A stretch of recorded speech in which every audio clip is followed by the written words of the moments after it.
Hello, everyone. Hey, how are you guys? I'm Wadrina. I'm Angela. See, we got that down today, right? But anyway, we're back, and today we're gonna kind of like jump around like we normally do.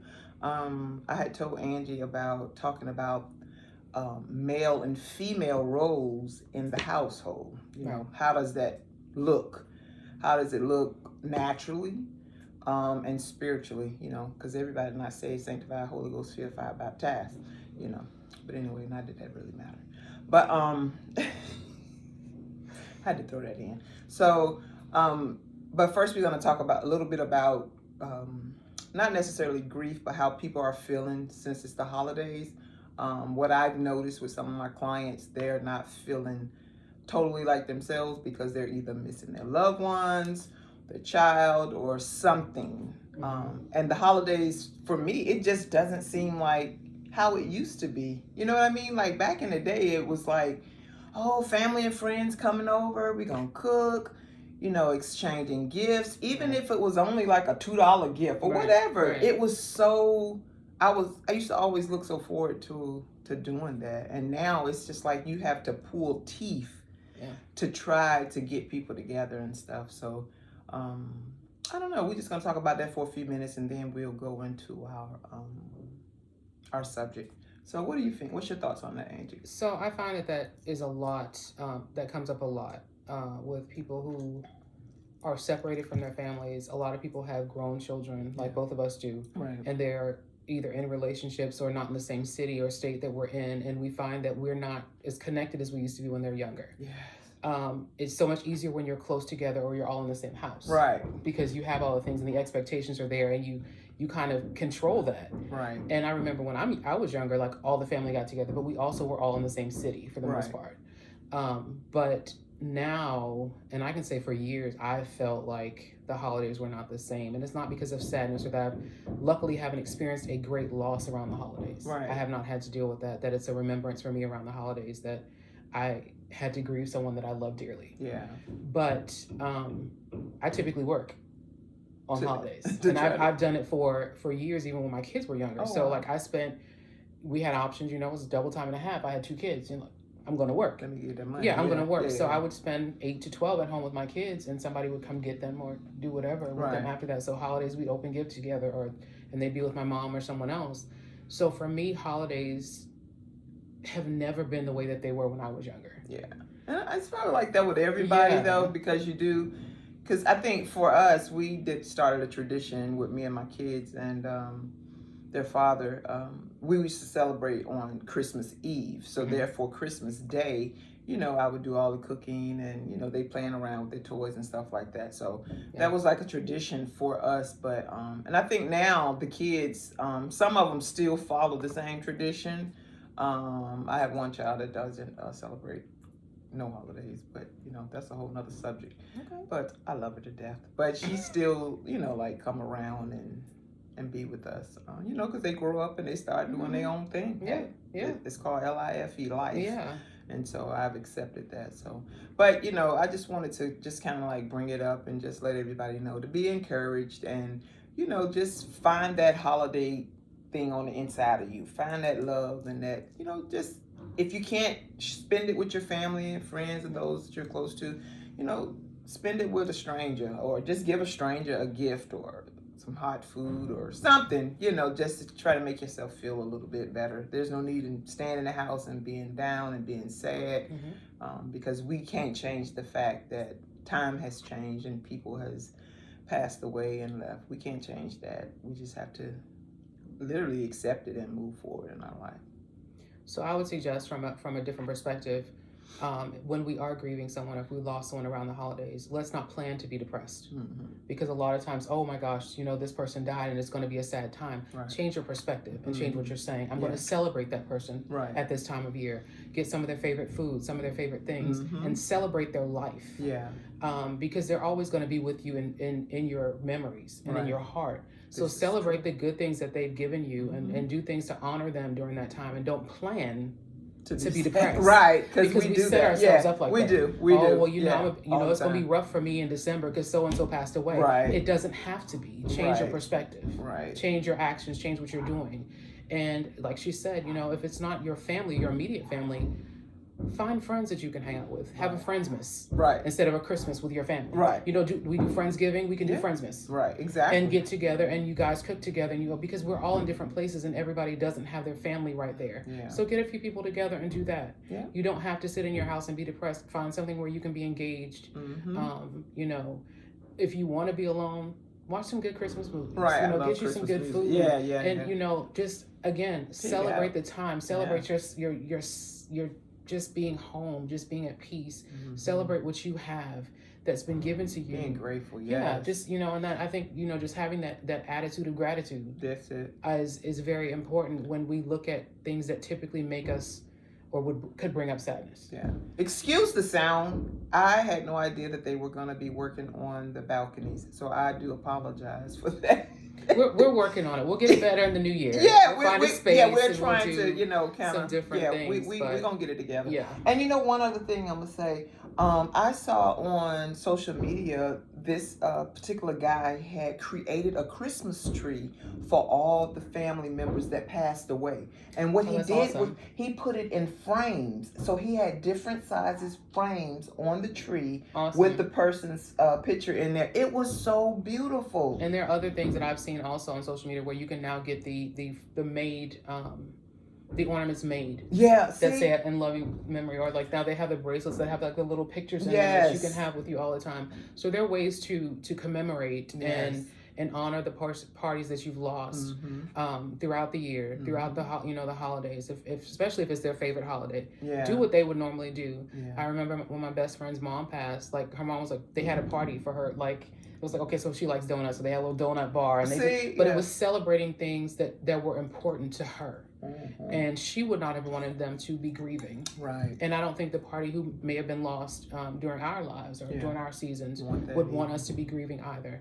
So that's the thing, that you have to, do things that would honor them and their memory, not just, sitting and wallowing, or I'm going to drink all day today, or I'm taking the day off so I can do. That's not honor to them. Right. Even if their favorite thing was to drink, that's not really what I'm saying. Yeah. So please don't take it that way. If they would drink all day, that's not what I'm saying. I'm saying find a way to honor their memory and the good things that they brought to life. And the positive things of life. There we go. Okay, so we're going to go and jump to our subject. And so, like I said, the subject was, are there different roles in households as far as when it comes to males and females? Is it something specific that a female's supposed to do? Or is it something specific that a male's supposed to do in the household? I saw this social media thing, and the guy was like, his wife told him to put the food up. The food was on the stove, and she said, before you go to bed, sweetie, put the food in the refrigerator. And he was like, okay. So when he finished watching TV, he went, took the food, put it up. Now the food was in pots and pans. She didn't say nothing specific, so he took the pots and pans and made a way in the refrigerator, and he put them in the refrigerator. And so when she woke up that morning, she was like, why did you put the pots and pans in the refrigerator? And he was like, you told me to put the food away. You told me. Right. Put it in the refrigerator. Put the food in the refrigerator, and that's what I did. So he was trying to say, communication, number one, is very important. It's very crucial when it comes to these specific roles in our households. So we have to be careful that we express ourselves and communicate ourselves well if we want certain things done, right? Mm-hmm. So for me, most people say the male should take the trash out. Well, I say not necessarily the male. I think both of us should take the trash out, especially if the opportunity presents itself. So if you get up and the trash is overrunning and you got to go to work and so does he, what are you going to do? Are you going to let the trash just stay there? Or are you going to say, you take the trash out? What would you say, Angie? So I would take it out. You would take it out. But I am guilty with my children of waiting to see how long it's going to take you to take this trash out. Right. Because it's like, you see it. Right. I see it. Right. I've cooked. I put away the dishes. I I put the food away. I'm supplying the food. How long is it going to take you to take this trash out? Right. And then, it gets to the point where it's like, okay, I'm going to just take the trash out because this is ridiculous. But I have done that in certain instances or if I've asked you to do something, right, I will wait sometimes until it probably is on my last nerve, and then before I do it myself, right, because it's like, okay, I asked you and you said yes, so right, what are we doing, right? And it's nothing that, because I don't ask. And I'm going to say anybody. I don't ask anybody to do anything that I would not or have not done myself. Right. That's in business and that's in my everyday life. Right. So I've done that. But does it make sense? No. If I'm walking past and I see that, the trash is tied up, maybe you forgot to take it out. Right. I'm going past the trash can when I walk out. Right. Why not take it out? Right. I think, too, sometimes we have been so, what's the word? God, I can't think of the word. It's like religious, because you hear your grandfather said, it's men supposed to take the trash out. Mm-hmm. Men supposed to go out here and work. Or men take care of things outside the house. Right. Take care of the yard work. Yeah. Men take care of everything. The woman takes care of everything in the house. And that's not always the case now. No, I think our roles have changed. We're no longer the traditional. We look at more modern roles. Right. I think society has changed a lot as well. So we don't define things specifically that way. But there are people who grew up that way. Right. Who still hold on to those I think there's certain things that I like. Like for me, I expect for the man to open the door. You don't get that often. Right, and you don't get that now. It's rude, number one, to me. That's just what I believe. Yeah. I feel that a man opening a door, his parents, his mom especially, and his father showed him what respect looks like. Yeah, or how a woman should be treated. Right, and how exactly. Woman. And so I miss that. Yeah, it's not, and I will say that it's not taught either.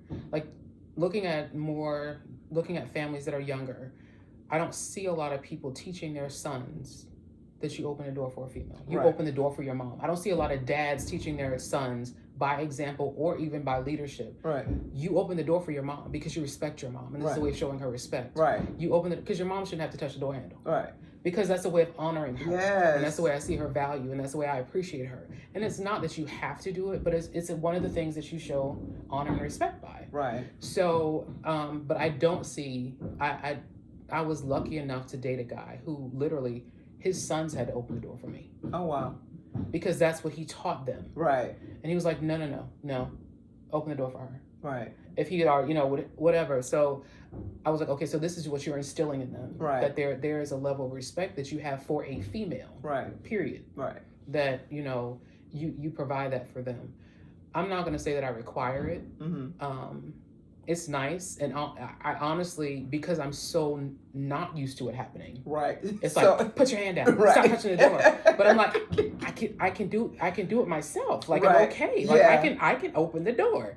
But it's just like, no, I'm honoring you and I'm appreciating you. Yeah, I think it's hard to accept because it's so infrequent that you get it. Yeah, so but now I'm getting to that point where one of my prayers is that God, send those men, back around to do those little small things, and as well as for the women, like making sure, cook for your man. You know what I mean? But men cook for your women too. Right. Jesus was a cook. Okay, he cooked for his disciples and stuff. So come on, cook. But I think one of the biggest thing when it comes to the kitchen part, I can't cook.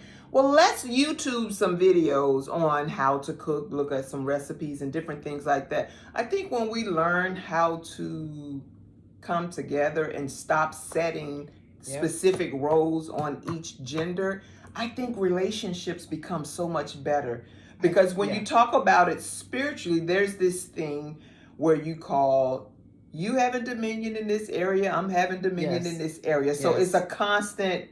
It's how the body flows. The body has different parts that work different ways. So your brain and your heart do different things. Exactly. But if I function as the financial person, then let me do that. Then let me slide in there. Right. Or you function more as the person who manages the house well and sets the schedule and does all the other things. Right. Then you flow right there. And we come together in partnership in those areas. And I think that's where we we limit the ability of the partner that we're with, because we have these preconceived notions of what you're supposed to do as a man or a woman. Right. And my biggest thing, when you were talking about communication, the biggest thing is these things should be communicated prior to you saying I do. Right. Because what happens is you end up in a situation where you're now in this house with this person, and here are your expectations and here are his, but they were never discussed. And when you discuss them, define what it looks like. Oh my God. Because when I say I need you to help around the house, that doesn't just mean take the trash out. Exactly. That may mean, okay, I have limited time, so can you clean the kitchen tonight? Or can you, like you said, can you put away the food? No, I don't want the pots in the refrigerator. What I want you to do is put these in containers. There you go. And specify. Then, even if you don't wash them, because a lot of people have issues with putting their pots in the dishwasher because it does affect the outside and the you know, the coating and all that stuff. I personally put the pot in the dishwasher. I'm mad that I've done it because now mine are not as silver as they used to be. But make the attempt to wash them out. Rinse them. Even if you don't wash them, rinse them out. Yeah. So that I can take care of that in the morning. Okay, fine. If I didn't go that further step to say, can you put the food away and wash the dishes? Then that's on me because I didn't communicate that to you. I asked you to put the food away. Yeah. So if you know that means put it in a container, put it in the refrigerator, and you just left it in the sink, I didn't tell you. So why am I mad? We coordinated today. She got on purple. She showed up with purple. I didn't even talk to you. So, but that's. I think we have to, when we come together from different households, different communities, different cultures, different family settings, just things are different for everybody, and we come together as one. But we have to ensure that we define what that looks like in our relationship for us. We do. Yeah.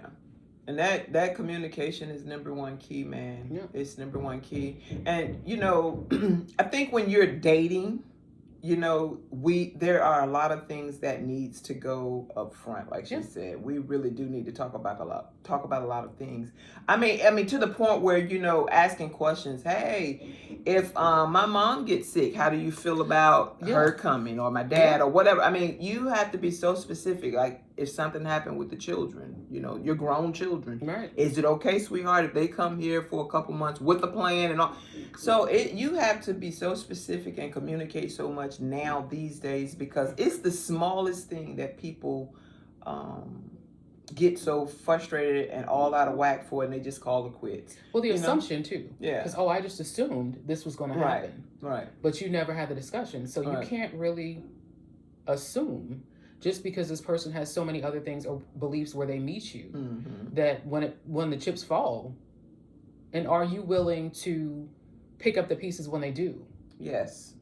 So if your spouse is the one that's bringing in the majority of the money, if you have a 2-person working partnership where both of you are working, if he's bringing in most of the money and he becomes ill or debilitated, what's going to happen? And are you willing to pick up a second job? Like, are you willing to care for this person? So you have to ask those things now, because we're looking at an aging population where people are starting to live a little bit longer too. And you got to ask dementia, for birth certificates.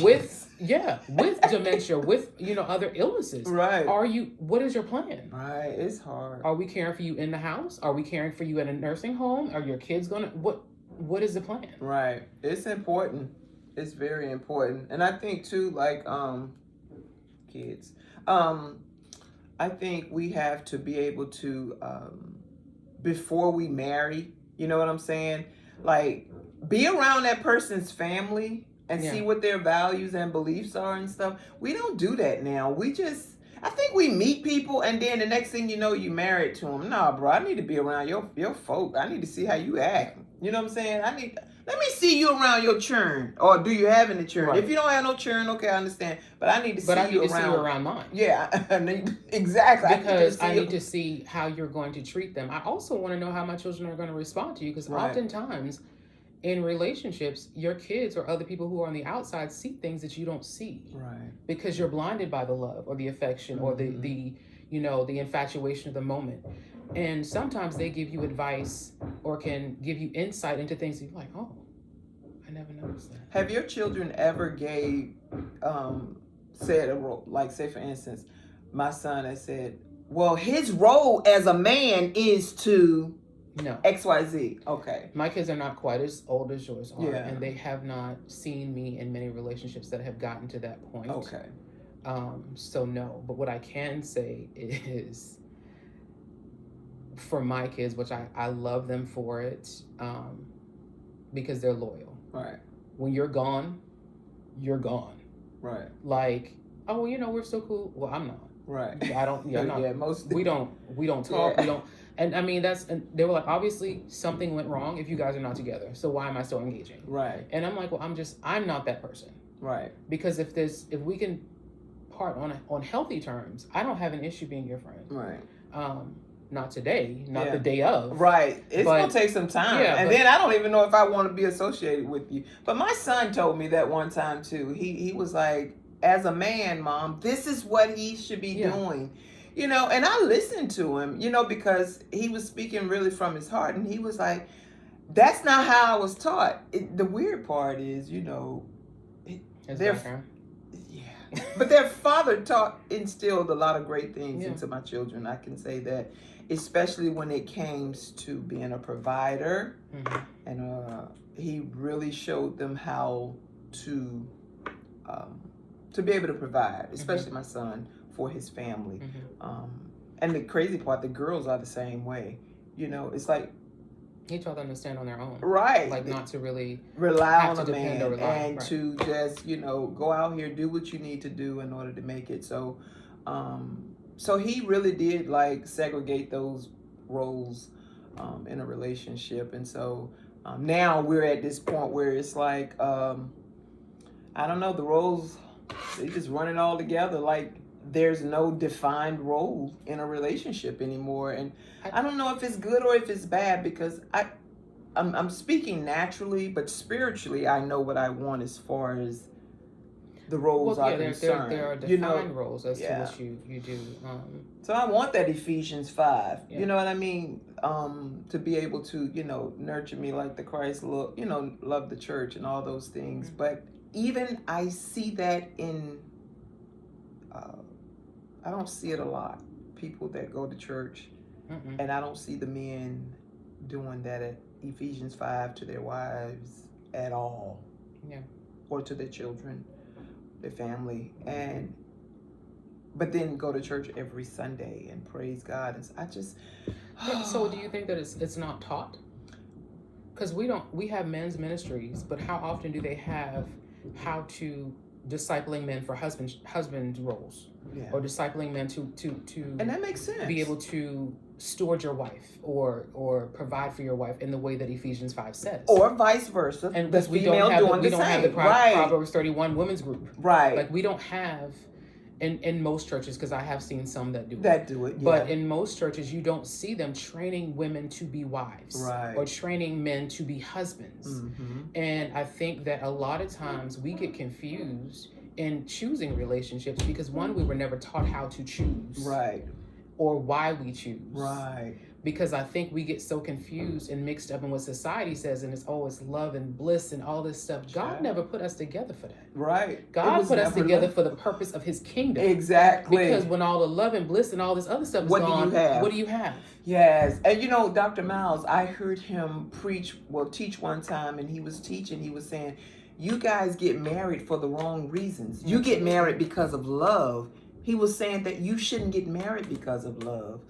You should get married because you feel that this is what God has joined together, and you both have different purposes, and your purpose together will help you get to your destiny and you get to your destiny, all of that being under the kingdom of God. You know, so it's just, I don't know. It's frustrating because we don't have, and I was just literally, you don't hear a lot of singles ministries too. No, I was just talking to my daughter this morning. It's like so much that we teach about, okay, run around 3 times and you're going to get this, or God is going to give you this blessing, or God is going to give you that. But we don't talk about how you have to war for things. Okay. We don't talk about how you have to be obedient for things. Right. We just tell you what you're going to get. Mm-hmm. God is going to give you. God is going to give you. He don't have to give you nothing. He gave you breath. Right. And that's it. He gave you breath, and he promised you that you would have eternal life if you followed him and were obedient to him. Yeah. That's it. Yeah. You gave me enough when you said I don't have to go to hell. Right. You know what I'm saying? It's hot. Believe in me and my son. They don't Romans have 10:10. They don't have no Right. air conditioning. Right. I don't like the heat. Right. But that's all that he has to give you. Yeah. We have to, I think spiritually, we as leaders, we really have to define the roles. I think, But we have to teach people how. Right. That's what I'm saying. We say that this and this is your role. This is what Right. you're supposed to do. You're supposed to be prophets. Right. But how? Right. Nobody like teaches in the beginning. you how. How did God create the man? What was the man purpose to do when God created him? He was protecting the field. That's what he was doing. He had a job, basically. He had things that he was doing. So don't meet a man that ain't got no J-O-B. Or who has he has to be able to have some type of, there you go, no vision. way to support himself. Right. You don't go pick up the bum on the street and was like, girl, can I come to your house? Right. No, I don't care how fine he is. Yeah. No, sir. Come back and talk to me when you have solidified a job, right. found you an apartment or somebody's room to rent. And I'm not saying you have to have everything in order because things do happen. Right. But you have to have something in order. You have to have a vision. You have to have a plan, man. You have to have ambition. Right. You cannot just say, oh, I'm just going, oh, you got it together, girl. You gonna ride. I'm a ride. Right. Ride on what? But guess... You better roll that flat tire and just keep like going. A man knows that when God created a woman, he created us to what? Nurture. Multiply. Nurture and multiply. We multiply anything. We make a house a home. You know what I mean? We make food. We make a meal out of food. We do all this stuff. He pulled a rib out of the man. Yeah, child. Which means we're covered by the man. Right. The same way God covers the church. Right. So the man is supposed to be your covering. Yes, girl. And how are you covering me when you are expecting me to give you everything? Right.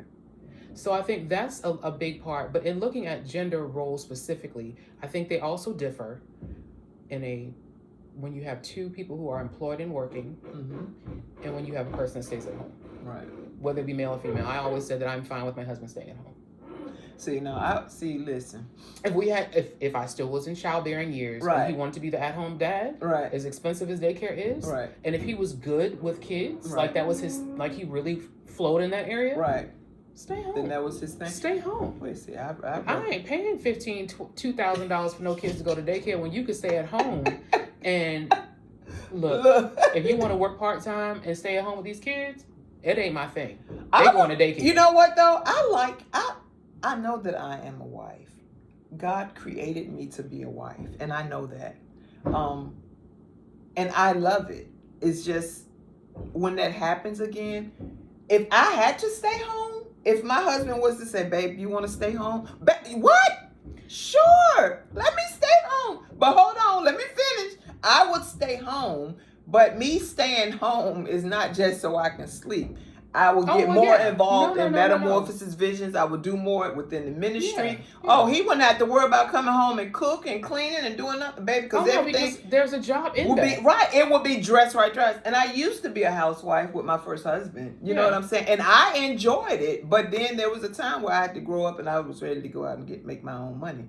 So and I did that. But now I just want to. I would do that. So, and I think that's different because I think staying at home and keeping a household when you have children, is one and staying thing. at home when you are matured and you have either had or are within a career that you can leave. Right. I think those are different. Yeah. Because you then have time to focus on where God is taking you, right. and where God wants you to be, right. and working in that ministry of whatever your ministry is at that time. So I think that's different because you're not doing anything, and in working in your ministry, that also could bring in money. Right, it can. It doesn't. So for me, if I was offered the opportunity to stay at home, I think I would focus more on my private practice. Right. I think I would focus more on gaining very specific tools to deal with trauma and other things like that, and probably go out and do like different events and speaking engagements. So no, I would not sit at home, but your home would be taken care of. Exactly. That I think is different than someone who just sits at home. Yeah, because there's a lot of women that just sit at home and don't do absolutely nothing. Come home, the house tore up, ain't nothing. And I think that and all of that. Those gender roles need to really, or those not even gender roles,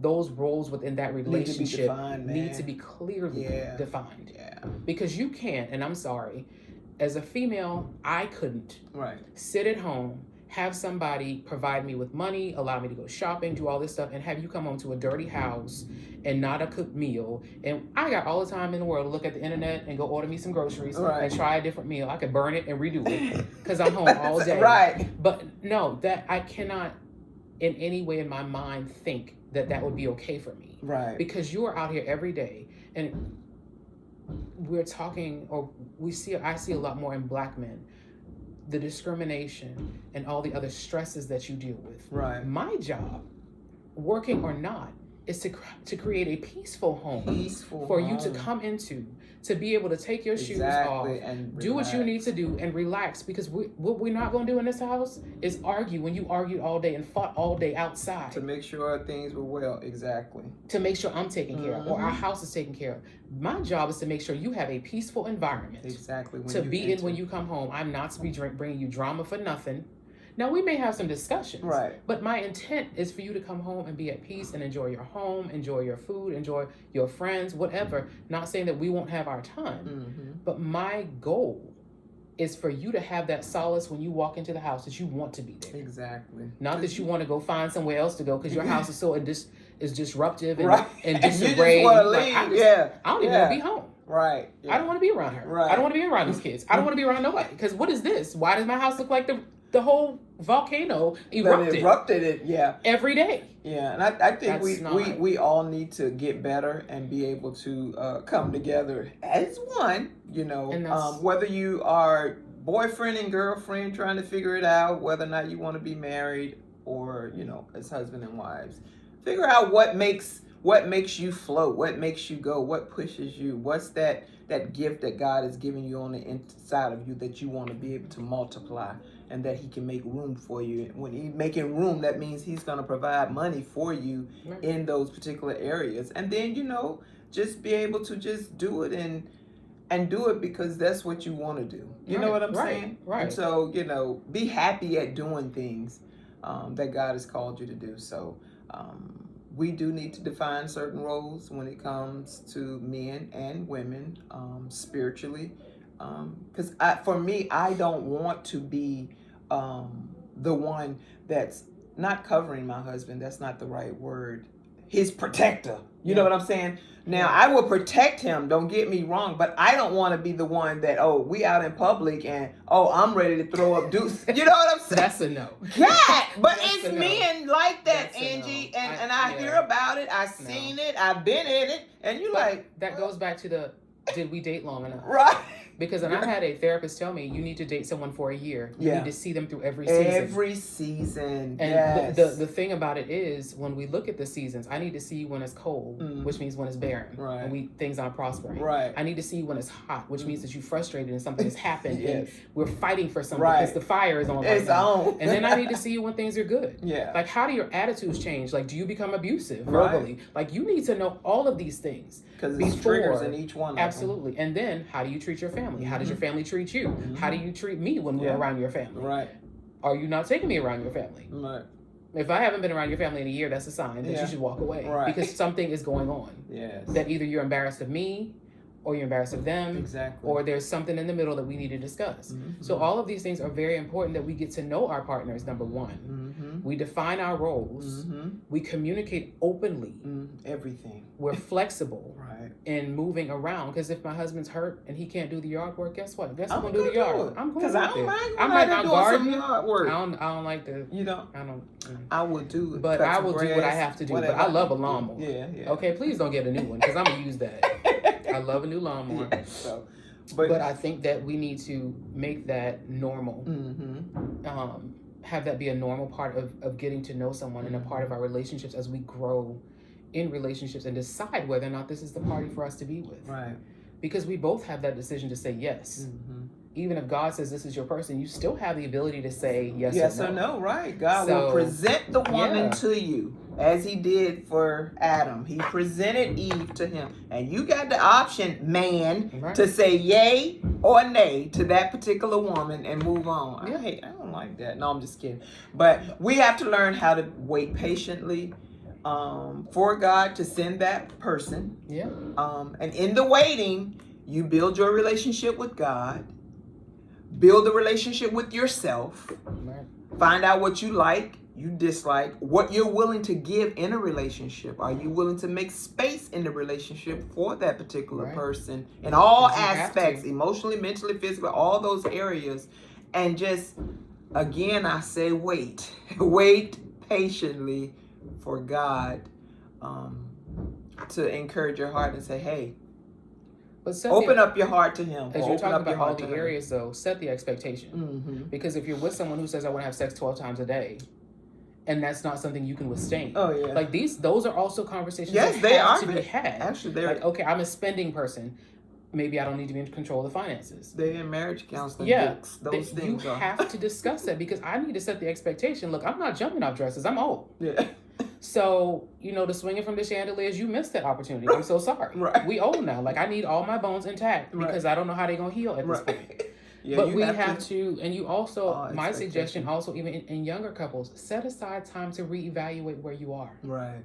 Because things are not the same as in January as they are in maybe March or April. Mm-hmm. So set aside maybe every 90 days for a younger couple. That's good advice. Let's come together and see, okay, well, where are we with our goals? Right. Where are we with this? And if you're a couple that's more busy and you have businesses going on and all this other stuff, of course it's going to be more often. Right. Because you're also looking at what your business goals are and all these other things. So you probably have those meetings. But set aside the time to say, okay, I've asked you to do this and maybe I'm not getting it.